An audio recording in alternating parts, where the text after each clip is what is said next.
दिल्ली के अंदर लगातार बाढ़ का खतरा बना हुआ है। पूरी दिल्ली जलमय हो चुकी है। हमारे बीच में राजीव कौशिक साहब हैं, इनसे बात कर लेते हैं कि बाढ़ के पीछे क्या कहीं कोई राजनीति तो नहीं। राजीव जी, क्या कहना चाहेंगे दिल्ली के अंदर बाढ़? इस समय ये पहले तो हम यही कहेंगे प्राकृतिक आपदा है, इसमें कोई राजनीति ठीक नहीं है। जी। अभी तो सबसे पहले राजनीति को छोड़कर और जिन लोगों को मदद की ज़रूरत है, उनकी मदद की जाए। जैसे कि कल हमारी मीटिंग थी जी। दिल्ली प्रदेश कार्यालय में। थी तो संगठन से संबंधित, लेकिन फिर उसका जो केंद्र जो है, क्योंकि इस प्राकृतिक आपदा को, बाढ़ को देखते हुए, दिल्ली की दिक्कत को देखते हुए इससे वो इसी पर केंद्रित हो गया। फिर हमारे फैसला किया गया कि हमारे जो बाबरपुर जिला है, जी। उसकी तरफ से 2 राहत शिविर बनाए गए हैं, उस्मानपुर और गढ़ी-मांडू। जी। और कृष्णानगर की तरफ से 2 राहत शिविर बनाए गए हैं, आपका गीता कॉलोनी और गांधीनगर। जी। जो आपका पटपड़गंज जो जिला है, उसकी जिला। तरफ से चिल्ला बॉर्डर, चिल्ला खादर पे और मयूर विहार। इसी तरीके से जो करावल नगर जिला है, उसके भी 2 इस तरीके से वो बनाएंगे। और हमारा एक कंट्रोल रूम बनाया गया है दिल्ली प्रदेश कांग्रेस कमेटी के ऑफिस में, ताकि लोगों की जो मदद है वो की जा सके। जिन लोगों को जरूरत है खाने की, राशन की, उनकी उन जरूरतों को पूरा किया जा सके। जो हमारी जो मेडिकल टीम है, वो जाके मौके पर लोगों को जो सहायता है, चिकित्सा सहायता, वो प्रदान कर सके। उन सब चीज़ों के लिए हम लोग कार्यरत हैं और इसके बारे में ही काम कर रहे हैं। और रही ये है कि भई थोड़ा-सा कहीं न कहीं पार्ट नेग्लिजेंस होता है, वो सरकार है, जी। उसका तो है ही। और क्योंकि केंद्र शासित प्रदेश है, अब एलजी इसके लिए ज़िम्मेवार हैं और साथ में केजरीवाल जी। लेकिन उन सब चीज़ों को छोड़ के सबसे पहली प्राथमिकता होनी चाहिए कि जो हमारे लोग हैं, जो दिल्ली के लोग हैं, उनका कोई कसूर नहीं है, पहले उनकी देखभाल की जाए। उन लोगों की जो मदद है, जो हर संभव प्रयास है हमारा कि उनकी मदद की।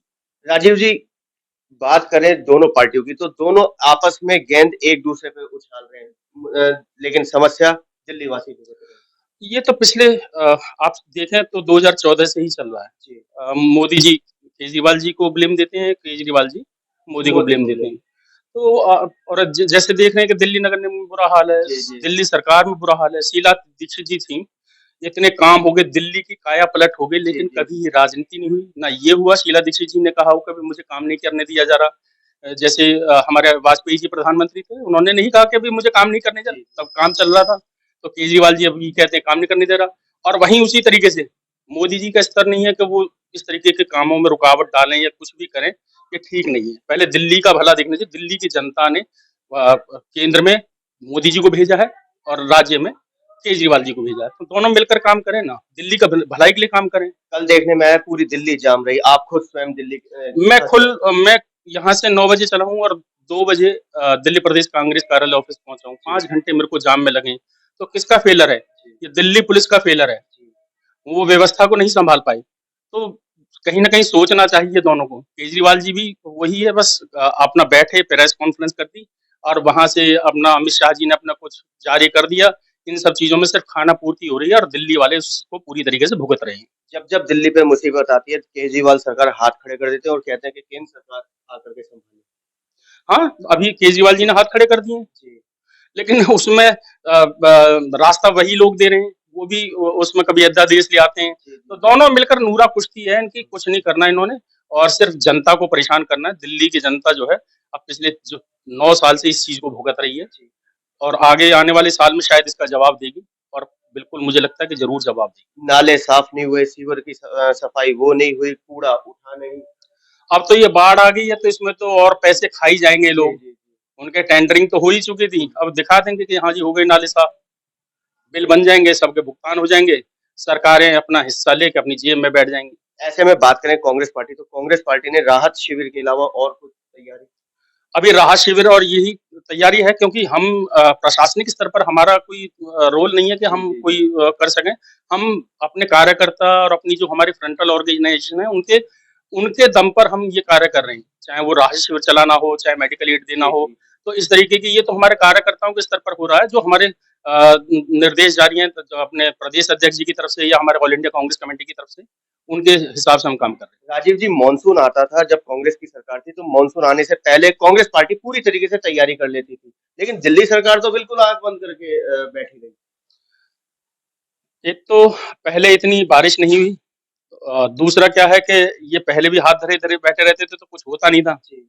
अब इस बार क्या हुआ कि इस बार भी इसी तरीके से बैठे रहे और वो एक बारिश ज़्यादा हो गई, तो एकदम सारी खेल बिगड़ गया। केजरीवाल सरकार का कहना हथनी कुंड से पानी जानबूझ करके ज्यादा छोड़ा गया ताकि दिल्ली की सरकार की किरकिरी। ये तो सब कहने वाली बात है। ऐसे तो हिमाचल में भी बाढ़ है, उत्तराखंड में भी है।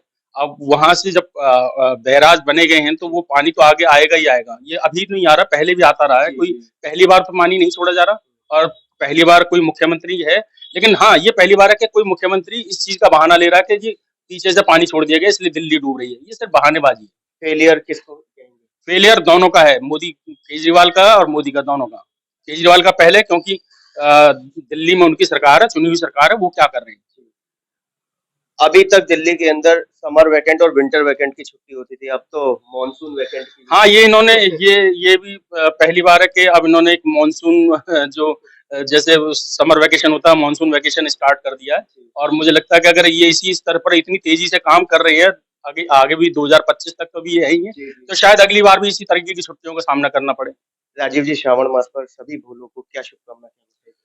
बस सावन माह का पवित्र माह है और इसमें जितने भी शिव भक्त कांवड़िए जो भगवान के जलाभिषेक के लिए हरिद्वार से गंगा का जल लेकर आ रहे हैं, उनके लिए मेरी शुभकामनाएं हैं। और मेरा यही है कि भाई भगवान शिव सभी के मनोकामनाओं को पूर्ति करें और मेरा देश आगे बढ़े इसी तरीके से, हमारा जो सौहार्द बढ़ा रहे जैसे की एकता के लिए। तो सभी के लिए शुभकामनाएं। एक बार शिवरात्रि की, महाशिवरात्रि की बहुत बहुत शुभकामनाएं।